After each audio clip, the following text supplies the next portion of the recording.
안녕하십니까. 이주천TV의 이주천입니다. 오늘 2023년 5월 6일이 되겠습니다. 오늘은 사설을 소개를 해드리겠습니다. 시간을 가지겠습니다. 자율보 5월 4일자 목요일 사설입니다. 사설 제목은 정당 단체의 친북활동 이대로 두면 안된다, 이런 제목의 사설이 실렸는데 내용이 워낙 중대하기 때문에 독자 여러분들에게 소개를 해드리겠습니다. 자, 통계에는 표정이 있다는 말이 있다. 수많은 자료를 일정한 기준에서 통계로 작성해 놓으면 하나의 현상이 뚜렷이 드러난다는 뜻이다. 최근 국민의힘당 서범수 의원실은 2000년 이후 민노총과 옛통진당, 정의기억연대 등 친북단체들의 방북 사례들을 조사를 했다는 겁니다. 이게 그 조선일보에서 나온 거죠. 예, 이 기사. 자료에 따르면 민노총은 2003년 6회를 시작으로 노무현 정부 기간인 2005년에서 2008년 사이에 87회 북한을 방문했습니다. 가장 최근은 2019년 2월로 한노총, 정의기억연대와 함께 6.15 남북 공동선언 이행을 위한 새해맞이 연대 모임에 참석하는 등 총 114차례에 걸쳐서 방북한 것으로 나타났다. 참 많이도 같습니다. 민노총은 주한미군 철수를 주장하고 핵심 간부가 대북 충성 맹세문을 쓴 단체이다. 이들이 노동자 권익을 위한 단체가 아니라 종북단체에 이미 114회 방북이라는 통계가 말해주는 것이다.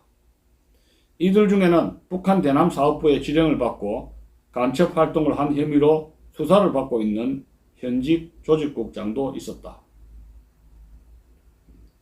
지금 저 수사받고 있잖아요. 현직 조직국장이 지금 경찰의 수사를 받고 있습니다. 2000년 창당된 민노당은 2003년 4회를 시작으로 총 96회 방북했다. 경기 동부연합 등 통진당 계열 인사들의 방북 횟수는 총 101회였다. 101회였다. 어마어마한 겁니다. 이석기 전 통진당 의원은 2005년 3월, 2007년 두 차례 방북했다. 2005년 3월 방북은 국가보안법 위반으로 복역 중 가석방 상태에서 이루어졌다. 이석기도 2005년, 2007년 두 차례가 갔구만요. 이 가석방 상태, 2005년 3월 방북은 국가보안법 위반으로 복역 중 가석방 상태에서 이루어졌네요. 북한을 갔네요. 북한이 그리 좋는가? 참 기가 찹니다. 당시 노무현 정부는 금강산 관광 목적으로 신청한 그의 방북을 허용했다.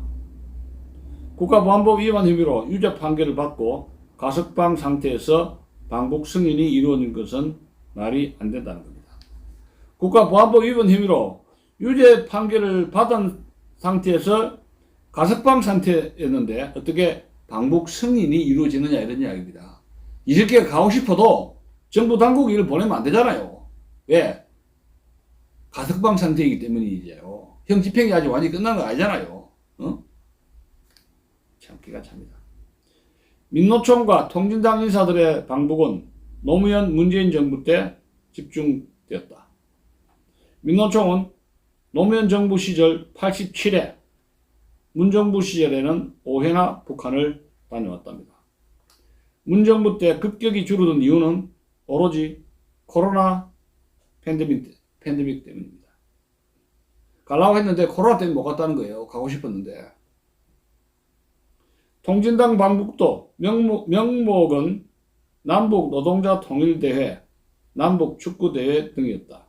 하지만 이들의 북한 행적이 정확히 파악되고 국민에게 투명하게 보고된 적이 없다. 각종 정당과 사회단체들의 친종북 활동을 이대로 두면 정말 곤란하다. 참 보통 문제 아닙니다. 이게. 위원정당인 통진당은 2014년 해산되었지만 사후 처리에 관한 법률 미비로 현재 민중당, 진보당, 경기동부연합 등의 이름으로 친북, 종북 활동을 계속하고 있는 실정이다. 그러면 정당 해산의 의미가 없는 것이죠. 그럼 정당 해산을 왜 해요? 자꾸 정당을 만들었는데 다른 어? 간판 갈아가지고 다른 정당 이름으로 해가지고 활동을 하면은 그 훼손하는 이유가 뭐예요? 정당 활동 아예 못하게 해야 되는 거 아니에요? 여러분 어떻게 생각하세요? 어? 법률 미비를 해도 그렇지 대통령 조례를 통해서 어떻게 해야든지 정당 활동을 못하게 해야 될 거 아닙니까? 왜냐? 이북단체, 이적단체이기 때문에 헌재에서 그런 판결이 났잖아요. 이거 어떡할 거예요? 먼저 여당인 국민의힘부터 정신 차려야 한다는 겁니다. 안보 관련 부처는 이 대책을 서둘러야 할 것이라는 것이 이번 사설의 글입니다. 이미 아마 제가 알기로는 조선일보에서도 이 기사가 난 걸로 알고 있습니다. 마치겠습니다.